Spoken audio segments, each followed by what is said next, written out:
What's up guys, NepentheZ here and welcome back to another episode of The Road to Glory. First things first, thank you guys again for the amazing support on the RTG on this channel. As some of you may know and many of you won't, because there's a whole bunch of new subscribers to this channel. It's like 170 something for subscribers, which is just nuts. This channel was initially created to be another game channel, like when I play League of Legends or Overwatch or Call of Duty or app games, because I play a lot of app games. That was what this channel was for, and it just kind of turned into a Road to Glory channel because you guys love the content. I love FIFA. FIFA will always be my #1 game, and that's where we're at. With that in mind, I play FIFA Mobile a lot, but right now I don't have the time nor the energy many times to actually make videos. Usually I play FIFA Mobile at the end of the day when I've relaxed at like 2 o'clock, 3 o'clock in the morning. I sit there, I've got all my videos done, edited, prepared, uploaded, waiting for some graphics possibly. It's 2, 3 a.m. and I'm just beat, and it's an interesting concept because a lot of people envisage a YouTuber's life as all you do is sit there and play games, and whilst, you know, when it boils down to it, that's one of the main things we do, we play games. But if you actually like take into consideration, just for like a Road to Glory, this Road to Glory here, for example, I've got 10 games worth of gameplay in there, which is 3 or 4 hours alone. I've probably got another hour of random stuff in there like this, like adding contracts and such. So that's like 4 to 5 hours before we even get into it. Probably took me about an hour to an hour and a half to edit this video. It took me another 20 to 30 minutes to go and find the comments for this video, and it's going to take me just over 20 minutes to commentate this video. It's then going to take me about 20 minutes to render this video out. Then going to watch the video back myself, another 20-25 minutes watching it back to check for any like glaring mistakes. Sometimes I even miss my own mistakes, which is why you guys see them in videos. And then another 30 to 40 minutes to upload the video. So all in all, the process of this 22 minute video is probably going to take me anywhere from 12 to 15 hours. And you might not believe me, but trust me when I tell you, after doing this for 5 to 6 years now, it's exhausting. It's not physically draining. It is mentally and emotionally exhausting being a YouTuber. So with that in mind, I still unbelievably appreciate all the support you guys give. I wouldn't change what I do for the world. I'm not sitting here complaining saying, oh, this job is hard, blah, blah, blah. Like, trust me, I love where I'm at. I love being here. I love doing what I'm doing. But for some people, like, give me a bit of grief, like, why, you know, all you do is play games and you can't even get a FIFA Mobile video. Well, I just don't have the energy at the end of the day to do it, which is sad. This game here that I play, guys, if you follow me on Twitter, you would have seen it on Twitter. This guy from kickoff just started passing around his defence. Look at the amount of passes between his midfielder and his 2 centre-backs. It was obscene. I ended up stealing the ball 3 or 4 times throughout the game. I managed to get a few shots off. My shot, that final shot, was so bad that it ended up getting poked in as an own goal. And then you can see after I scored that goal, he finally had his first shot because he tried to get back into the game. It was an interesting win. But in terms of FIFA Mobile, guys, like I say, I end up playing it like super late at night when I don't have the energy to record it. But I will be bringing it back eventually. Like, I do love the game. I really love the team that play FIFA Mobile, like the FIFA Mobile dev team, Fake Immigrant, King Bitty. Those guys, like, they're super awesome. They're really helpful, and they get involved with their community, which I love. You don't really see that from many games in general, especially not to the whole audience. A lot of games, they will get involved in conversation and discussion with the big kind of YouTube popularities that play their game. You know, the COD guys will talk to the syndicates and talk to the big guys in COD, but if some Randy asks them a question, they won't, you know, they just get nothing back from it.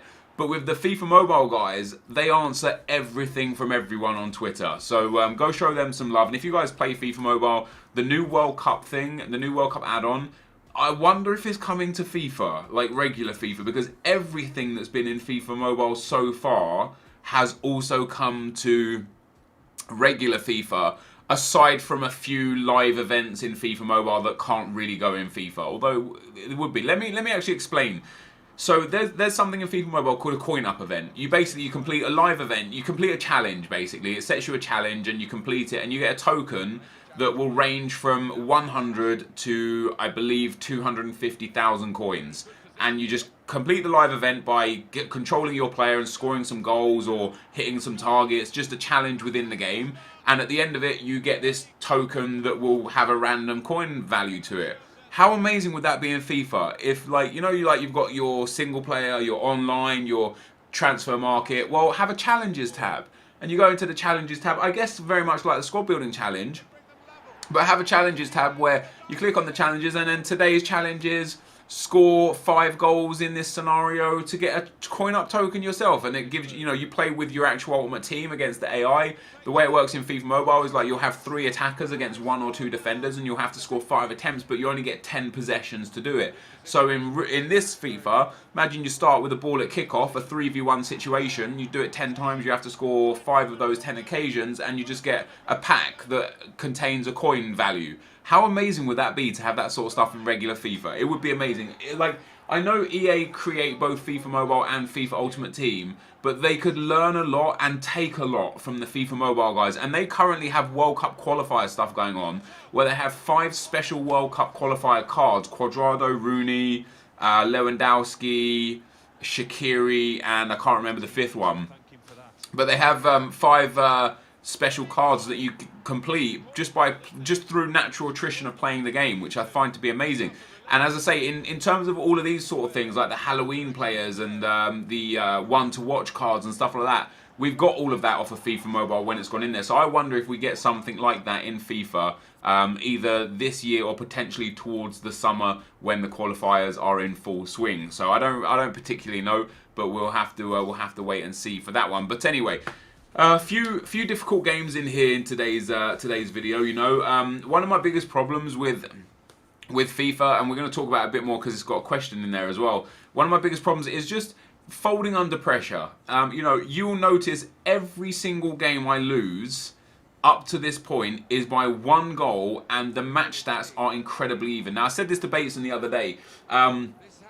What happens is I lose games that I feel like I deserve to win because of me making a silly error or a bit of EAs, or just conceding an early goal and then rushing and panicking and not being able to get back into the game, or making one silly pass and then panic defending and end up giving up silly goals. But you can see here another very even game. Well, I mean, it finished 1-0, and you'll see by the match stats just how even it was. This was a winnable game for me. A game that I lost narrowly, 1-0, had a bit more possession, chances were very similar. I end up losing the game. And there are so many of those games, and up to this point, not one game that I've lost have I been just bested in. There's not one game where an opponent has just put me to the sword and I've been like, holy crap, that guy's just really good this week.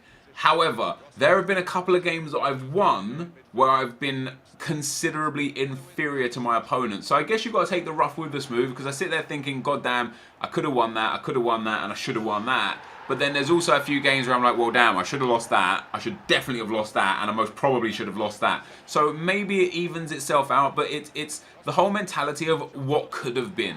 I get so frustrated when I do myself an injustice, because I sit there and I think, well, damn, let's say I finish with 26 wins. I could have easily finished with 30 wins if I was just a bit more composed in those last few games. And for me, that is something I'm going to have to conquer this year if I ever want to get into the high elite phases and potentially even the top 100, which is definitely an aim for me. At least 1 week out of this year, I would like to finish in the top 100 at one point or another. Now, the first comment we had was from Don Ken. It says, Nep, as an honest review, this video was a little tiring, talking about the video yesterday.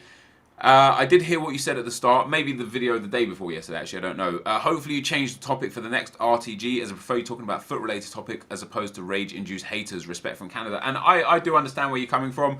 I didn't expect to talk about it in that much detail for that long, but sometimes I just need to explain myself so coherently so you understand where I came from and why. And I don't mean you specifically, I mean the people that don't understand, because sometimes more often than not, I try to just brush past things like that, explain myself, not really pay much attention to it and move on. But when it causes such uproar and people go at me, I just felt like the need to explain exactly why, exactly how, and exactly what, so that they could understand my thought process behind the whole situation.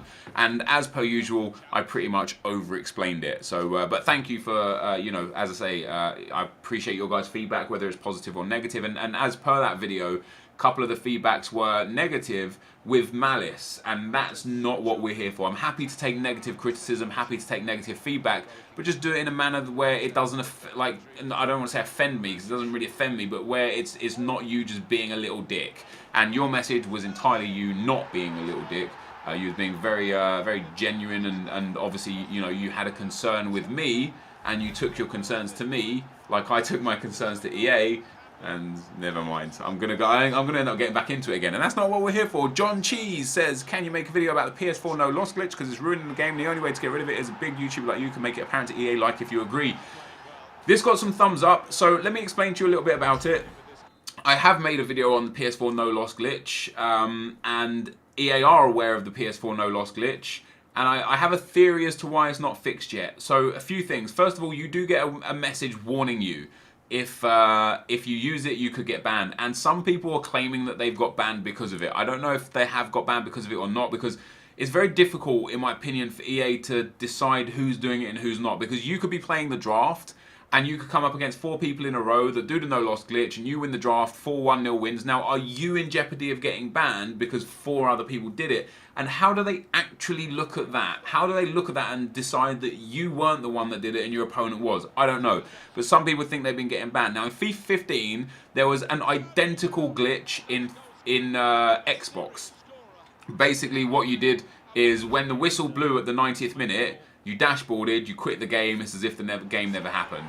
You could just ultimately never, ever lose, right? Which some people used and abused, some people did and didn't. I made a video on that, and within 3 hours of the video going live, I got a message from EA, a kind of a friendly, hey, if you don't take this video down, we're going to strike it, because they don't want people knowing about this glitch. They asked me to remove the video, I removed the video, they fixed the glitch within like 24 hours, and that was that. Over time, a few of them still pop up here and there. Some of them are quite tricky to do, some of them don't become public knowledge, some of them do become public knowledge and get patched. Some of them get patched before you guys even know that there was a glitch. I know there was a no-loss glitch in FIFA 16, I got wind of it, I took it to EA straight away instead of making a video, and they patched it before, such a small minority of people knew about it and knew how to do it. And I'm sure there's one on Xbox right now. I'm sure there is a no-loss glitch out there that just somebody does because they know how to do it and they don't have the means to make it a popular thing. So it just happens and we don't know about it yet. But with PlayStation, I made a video. Several other YouTubers made a video. There have been countless threads on Reddit. There have been an abundance of tweets about it. And EA still haven't fixed it. So my theory is this. Like, they're obviously doing their best to warn people that if you use it, you could get banned, right? And I don't know how they monitor or manage that, but they seem to be doing so. With the Xbox, EA have a really good working relationship with Xbox and with Microsoft in general. So I wonder if, because I know for a fact in FIFA 15 and in FIFA 16, both of the no-loss glitches were console errors. It wasn't to do with EA and it wasn't to do with FIFA. It was to do with the way the console worked and how it sent and received data when the game got dashboarded, basically, right? And so they have a close working relationship with Microsoft. So in my opinion, when I made the video about the Xbox glitch back in 15, they contacted Microsoft with this information. Microsoft fixed the error, the data flow, whatever they had to do, and it wasn't a problem anymore. With Sony, it seems like EA have a strained relationship with them. Sony don't want the Legends rights, and just so you guys know, Sony are more than entitled to buy Legends for Sony. They're an Xbox exclusive, not because EA want them to be an exclusive or because Xbox want them to be exclusive, but to the best of my knowledge, they're an Xbox exclusive because Sony don't want to or need to buy them. They don't want to pay for the licensing because it's a stupid amount of money for the licensing, and like PS already outsells Xbox. They don't need that to sell more copies. So it wouldn't surprise me if this is also like a PlayStation error that is a data flow between how information is sent and received when the game is dashboarded or when another app is opened whilst FIFA's already live, and what's actually happening is EA have said to Sony, this is a problem for our game, can you help us out? And they've either said no, or they've said we'll get around to it at some point, or they just don't know how to do it. You know, I'm not trying to put words or thoughts or anything into people's minds, but from me, that, like, it's too coincidental that several times Xbox have fixed it instantly, and the one time it's on PlayStation, it doesn't get fixed at all. And EA resort to putting in-game messages in to say if you use it, you'll be banned, rather than fix it, because they know it's there, they're aware, which again, like, kind of alludes to the fact that it's a Sony/PlayStation error that they're either refusing to or don't know how to fix, rather than an EA issue. So nothing more that I can do from this point on would get that fixed or get anyone to know about it. Baker Benjamin says, if you have so much auto pass, why don't you switch it off? I wish you could, dude. It's not a thing that you can turn on or off. It's a bug within the game that I don't know why hasn't been fixed. It was figured out that if you're ever holding any of the bumpers when a player receives the ball, it's very possible that he will just automatically create an action. Sometimes it's a pass, that's usually the most obvious choice. Sometimes it's an auto clearance, sometimes they'll automatically shoot.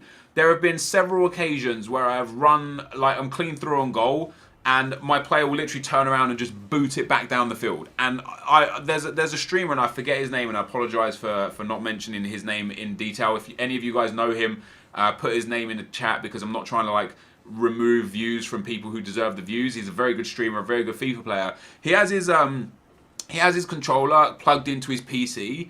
Even though he plays on console, he plugs his controller into his PC and he runs a program on the screen that shows what buttons he's pushing and when. And I would love to do something like that for a couple of games, because then you can get the true feeling. You know when I say I didn't press pass there?